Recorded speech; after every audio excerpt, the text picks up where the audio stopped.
years old. Bawat galaw ng kanyang kamay, hatid ay isang personal na serbisyo. Ipinagmamalaki niyang siya raw ang nagbibigay kulay sa mga tahanan. Dati kasi niyang trabaho ang pagiging house painter o nagpipintura ng mga kabahayan. Pero sarili niyang buhay, punong-puno ng lumbay. Kumbaga sa kulay, black and white. Paano ba naman kasi? Mahigit 4 na dekada na niyang hindi nakakapiling ang kanyang ate na si Honoria, 67 years old. Siguro may awa ang Diyos. Darating din ang panahon na makikita ko rin siya. Yung talagang pagkakaloob para sa amin na magkita. Sa tagal ng panahon na hindi sila nagkita, malabo na raw sa kanyang alaala ang mukha ni Honoria. Nakalimutan man niya ang itsura ng kapatid. Ang sakit naman na hatid ng pagkawala nito nananatili. Pagka naalala ko, sabihin ko, Diyos ko, tulungan mo ko kung buhay siya, sana magkita kami. Kung wala na siya, sana maging tahimik din siya, maging masaya siya sa kinaroroonan niya.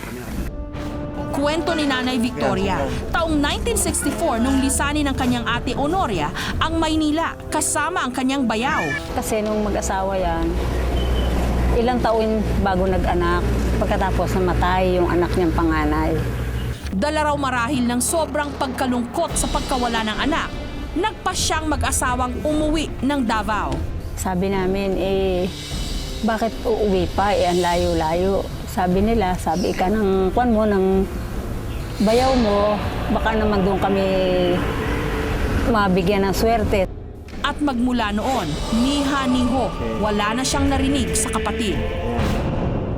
Mahigit 40 taon nang lumipas pero umaasa pa rin si Nanay Victoria na muli silang magkikita.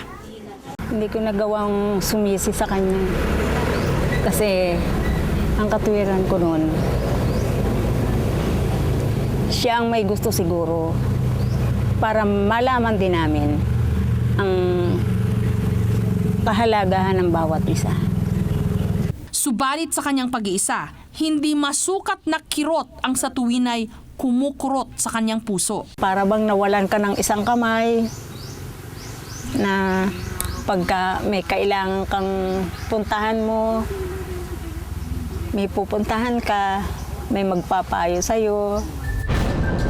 Sa aming pakikipagkwentuhan kay Nanay Victoria, nakuha namin ang mga sumusunod na impormasyon tungkol sa kanyang kapatid. Honoria Domingo Lozano ang buo niyang pangalan. Isinilang ito November 22, 1939 at ang huli nilang balita, naninirahan na ito sa probinsya ng Davao. March 6, ang araw na susubukin ni Nanay Victoria na matuldukan na ang pangungulila sa nawawala niyang kapatid. Malakas ang kanyang kutob, magkikita sila ni Honoria. Kasama ni Nanay Victoria ang kanyang bunsong anak, dadayuhin namin ang probinsya ng Davao para hanapin ang kinaroroonan ng kanyang kapatid.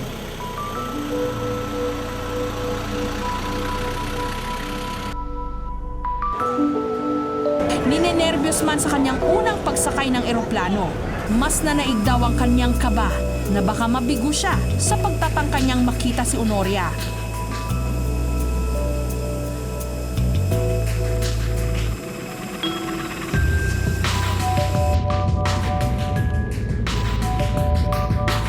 Halos bukang liwayway na nung nakarating kami sa airport ng Davao. Masaya na naiiyak, hindi ko alam. Kanina pa, pinipigil ko lang. Ang hindi alam ni Nanay Victoria, nakapagsimula na kami sa pananaliksik kung nasaan ang kanyang kapatid. At base sa nakalap naming impormasyon, may isang nagngangalang Honoria Lozano ang nakatira sa Mati sa Davao Oriental. Para mas mapadali ang aming paghahanap, nagdaan muna kami sa Governor's Office ng Mati sa Davao Oriental. At kapatid mo ang nagkahiwalay kayo. Dito pala napunta sa Davao Oriental. Opo. Sa Tagibo pa. Dito namin nalaman na sa barangay Tagibo matatagpuan si Honoria. Hindi na kami nag-aksaya ng panahon kasama ang kanilang municipal officer. Dali-dali kaming umalis upang puntahan ang sinasabing tahanan ni Honoria sa Tagibo. Sa aming pagtahak sa daan patungong Barangay Tagibo, pahimik lamang na nakamasid sa mga tanawin sa paligid si Nanay Victoria. Umaasang ito na ang katapusan ng matagal na niyang pananabik sa kanyang kapatid. Inaasahan ko, siguro matutuwa din siya. Habang palapit na kami sa Barangay Tagibo, hindi mo na mawari ang tuwa at pananabik na naghahari kay Nanay Victoria. Masaya nga ako. Parang gusto mo lumundag ka na kaagad. At pagsapit sa mismong lugar kung saan nakatirik ang bahay ni Honoria, nagliwanag ang mukha ni Nanay Victoria. Nakita ko na nakatayo siya eh.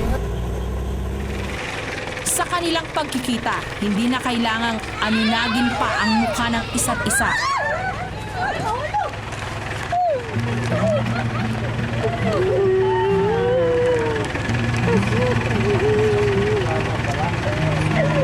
Halos madurog ang mga buto ni Nanay Victoria sa higpit ng yakap ng kanyang ate Honoria. Tila binabawi ang 4 na dekadang hindi nayakap ang isa't isa. Wala na sigurong sasaya pa sa sandaling ito ng magkapatid. Sa isang iglap, tila nabura ang kalungkutang dinala ng halos habang buhay na paghihintay. Pananabik sa isang minamahal na minsan ang inakalang tuluyang nawala.